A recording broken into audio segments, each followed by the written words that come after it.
Super ഹിറ്റായ Ananthabhadram സിനിമയുടെ രണ്ടാം ഭാഗം നടക്കാത്തതിന് കാരണം നടൻ ഉണ്ണി മുകുന്ദനാണെന്ന് നോവലിസ്റ്റ് സുനിൽ പരമേശ്വരൻ.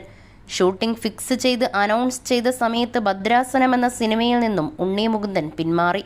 പൃഥ്വിരാജ് ചെയ്തതിനേക്കാൾ ക്രൂരമായ ചതിയാണ് തന്നോട് ഉണ്ണി ചെയ്തത്. തൻ്റെ ജീവിതത്തിലെ ചതിച്ച പുരുഷനാണ് ഉണ്ണി മുകുന്ദൻ. ഒരു വലിയ സിനിമയാണ് നടൻ തകർത്തത് എന്നാണ് സുനിൽ പരമേശ്വരൻ വെളിപ്പെടുത്തിയിരിക്കുന്നത്. ഉണ്ണി മുകുന്ദനെ നായകനാക്കി ഒരുക്കാനിരുന്ന സിനിമ മുടങ്ങിയത് മുതലുള്ള കാര്യങ്ങൾ പറഞ്ഞുകൊണ്ടാണ് സുനിൽ പരമേശ്വരൻ സംസാരിച്ചത്. സുനിൽ പരമേശ്വരന്റെ വാക്കുകൾ ഇങ്ങനെ: എനിക്ക് ഉണ്ണി മുകുന്ദനെ വർഷങ്ങൾക്ക് മുമ്പ് അറിയാം. എൻ്റെ അനന്തഭദ്രം എന്ന സിനിമ കഴിഞ്ഞ സമയത്ത് അന്ന് മലയാള മനോരമയിൽ വന്ന സർപ്പസത്രം എന്ന നോവൽ സിനിമയാക്കാൻ മേജർ രവി വന്നു. അത് മാടൻകൊല്ലി എന്ന പേരിൽ സിനിമയാക്കാൻ തീരുമാനിച്ചു. അന്നത്തെ പ്രശസ്ത നിർമ്മാണ കമ്പനിയായ വൈശാഖ മൂവീസ് അത് നിർമ്മാണിക്കാനും തീരുമാനിച്ചു.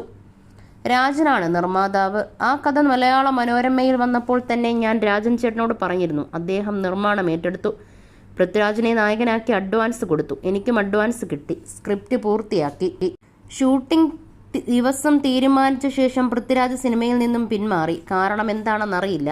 മലയാള സിനിമയിൽ എല്ലാവരും മരിച്ച് പൃഥ്വിരാജ് മാത്രമേ ഉള്ളുവെങ്കിലും ഇനി ഞാൻ ഒരിക്കലും അയാളുമായി സിനിമ ചെയ്യില്ലെന്ന് തീരുമാനിച്ചു. പക്ഷേ ഈ പ്രോജക്റ്റ് എങ്ങനെയെങ്കിലും സിനിമയാക്കണമെന്ന് മേജർ രവിക്കുണ്ടായിരുന്നു. മറ്റൊരു നടനെക്കുറിച്ച് ചിന്തിച്ചപ്പോൾ എൻ്റെ സുഹൃത്ത് ഒരു പയ്യനുണ്ട്. ലോഹിതദാസിൻ്റെ സിനിമയ്ക്ക് വേണ്ടി നോക്കിയ പയ്യനാണ്. ഗുജറാത്തിലുള്ള പയ്യനാണ്. കാണാനൊക്കെ സുന്ദരനാണ് എന്ന് പറഞ്ഞു. നിർമ്മാതാവ് ജോണി സാഗരിക വഴി ആ നടനെ ബന്ധപ്പെട്ടു. ജവഹർ നഗറിലെ ഫ്ളാറ്റിൽ ഉണ്ണി മുകുന്ദൻ വന്നു. എൻ്റെ കൂടെ താമസിച്ചു. ഞാൻ കഥ പറഞ്ഞു കൊടുത്തു.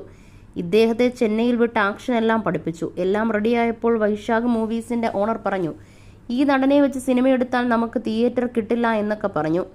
ഉണ്ണി മുകുന്ദൻ ഇല്ലാത്ത കുറ്റങ്ങളൊന്നുമില്ല. അങ്ങനെ ആ സിനിമ വേണ്ടെന്ന് വെച്ചു. ഉണ്ണി മുകുന്ദൻ ഏറെ പ്രതീക്ഷിച്ച സിനിമയായിരുന്നു. രാത്രികളിൽ അയാൾ കരയുകയായിരുന്നു. എനിക്കൊരു സിനിമയെങ്കിലും അഭിനയിക്കാൻ പറ്റുമോ എന്നൊക്കെ അയാൾ ചോദിച്ചു. ഇനി ഞാനൊരു സിനിമ എടുക്കുകയാണെങ്കിൽ തന്നെ നായകനാക്കുമെന്ന് ഞാൻ ഉറപ്പ് കൊടുത്തു. പിന്നീട് ഞാൻ കോഴിക്കോട് താമസിക്കുമ്പോൾ പല്ലവി മൂവീസിൻ്റെ സജിത്ത് എന്ന നിർമ്മാതാവ് എന്നെ വന്ന് കണ്ടു. ഞാൻ അനന്തഭദ്രത്തിൻ്റെ രണ്ടാം ഭാഗത്തെക്കുറിച്ച് സംസാരിച്ചു. അത് അദ്ദേഹം ചെയ്യാമെന്ന് പറഞ്ഞു. പരസ്യ കമ്പനി നടത്തിയ ജബ്ബാർ കല്ലറയ്ക്കൽ സംവിധായകനാകുന്നു. എന്നാൽ ആദ്യം മുതലേ സാമ്പത്തിക ബുദ്ധിമുട്ട് ആ സിനിമയ്ക്കുണ്ടായിരുന്നു. എന്നാലും 2 ലക്ഷം രൂപയ്ക്ക് നിർമ്മാതാവിൻ്റെ റൈറ്റ് വാങ്ങി എനിക്ക് 50,000 രൂപ തന്നിട്ട് എന്നോട് എഴുതി വാങ്ങി.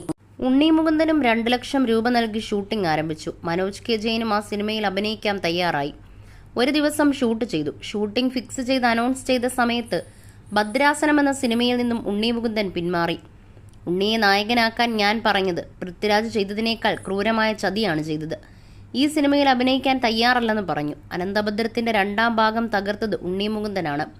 പ്രേക്ഷകർ